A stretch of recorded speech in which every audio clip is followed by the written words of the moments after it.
Hi everyone, welcome back to Pharmacology Classes by MSR. In this video, I am going to explain about common routes of drug administration in laboratory animals.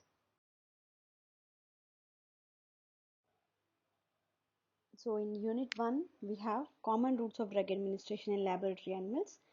You can find previous videos about species, strains, transgenic and mutant animals along with the blood collection techniques and all.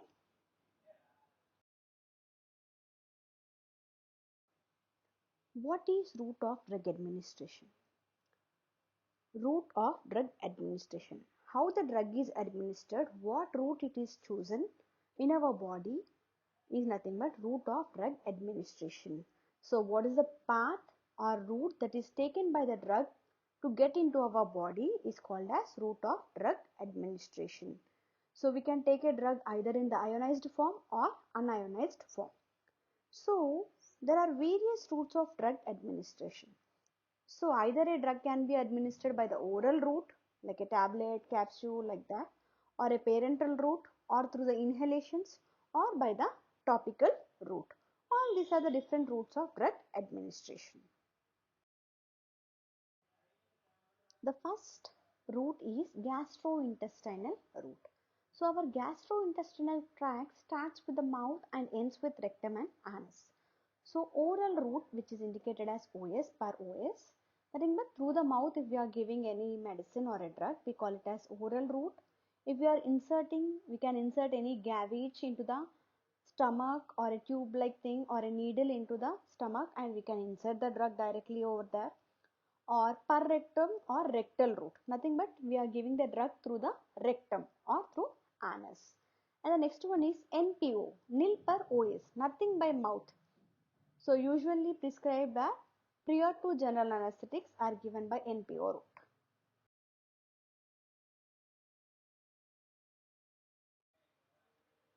Parenteral route. Enteral means through stomach. Parenteral means beyond the stomach. So they are not going through the stomach. So they are called as parenteral routes of drug administration, which includes the intravenous, intraperitoneum, subcutaneous, intramuscular, intradermal, intrathecal, intracranial.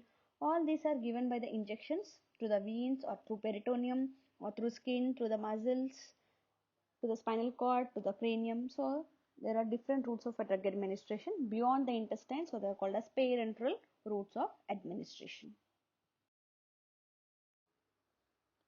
So we have seen there are various routes available for administering a drug.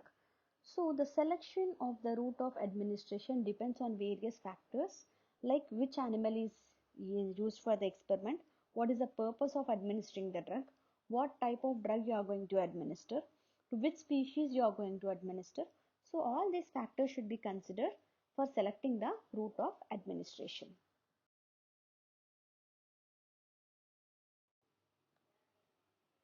So depending upon the species, there are some commonly used methods. Like for example, the most commonly used one is marginal ear wean.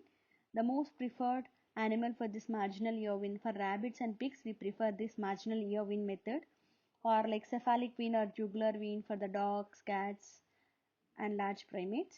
So depending upon the species, we are going to select the injection sites. So these are commonly used injection sites for the species.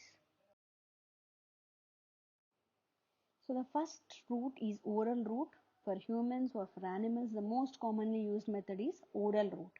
So we can administer the tablets, capsules, syrups, emulsions or powders through this route. Coming to the advantages, it is convenient, it is the cheapest available route, it is easy to use, it is safe and acceptable.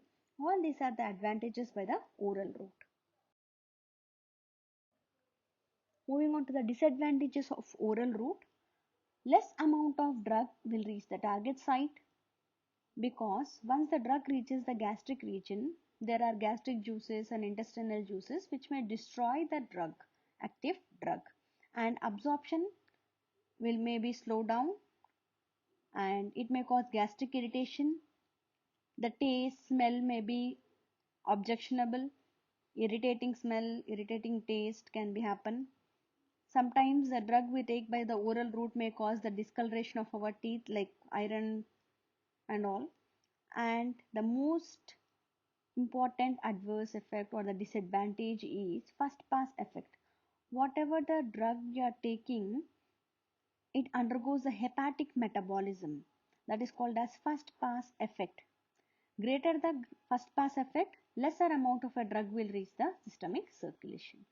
All these are the disadvantages of the oral route. So here you can see the images of a rat, mouse and a dog. So we are going to use the oral gavage needles which are inserted into the animal mouth, and we can deliver the or administer the drug that is being required. In the previous slide we have seen how the gavage needles are inserted into the animals. So there are different types of gavage needles that are available. They may be made up of metal, plastic or rubber tubings. So depending upon the species or the animal, the gauze size, length of the gavage, what is the diameter, how much volume we can insert, so varies from species to species. So metal gavage needles, plastic gavage needles and rubber feeding tubes, all these are available for inserting or administering a drug by the oral route. Parenteral routes. Parenteral means beyond the enteral route, intestinal route. So they are given by the injections like intramuscular, intravenous, intraperitoneal, intradermal, subcutaneous, intracranial, etc. Moving on to the advantages of this route. This route is rapid. It can be given for uncooperative patients or uncooperative animals. It can be given when animal is in unconscious state. Inactivation of GIT enzymes can be inactivated. That is nothing but inactivation can be prevented. The first pass effect is avoided. Bioavailability is 100%. Coming to the disadvantages, skills are required to administer the drug. It may cause pain during the administration process. It is expensive and it is less safe. Moving on to the intramuscular route of the parenteral route. Intramuscular injections can be given at the buttocks, thighs, and at the deltoid muscles. We can give up to 3 ml of a drug. Advantages is the absorption is rapid when compared to subcutaneous route. Oily preparations can be given, irritative substances can be given by this route, and the slow releasing drugs also can be administered by the intramuscular route. Moving on to the disadvantages, whenever we are giving the injections, it may cause nerve or venous damage.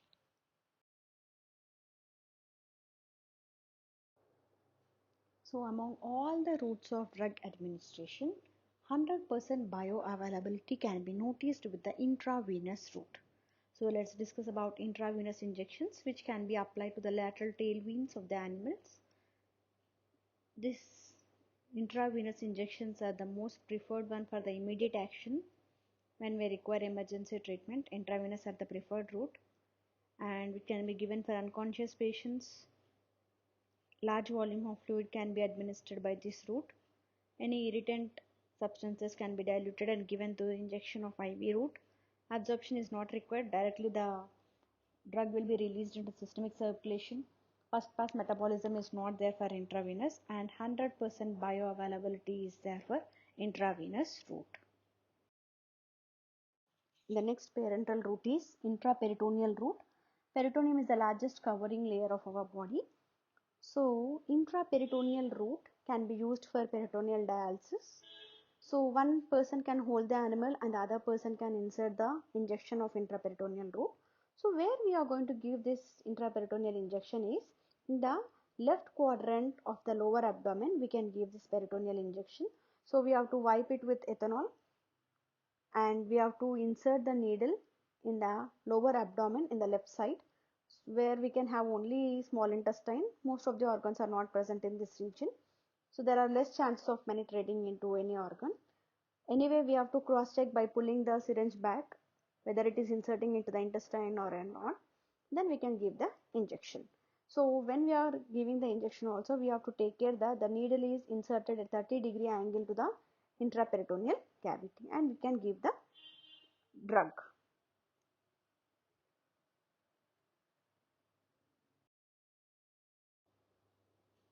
If you see the structure of a skin, it has three layers: epidermis, dermis and hypodermis.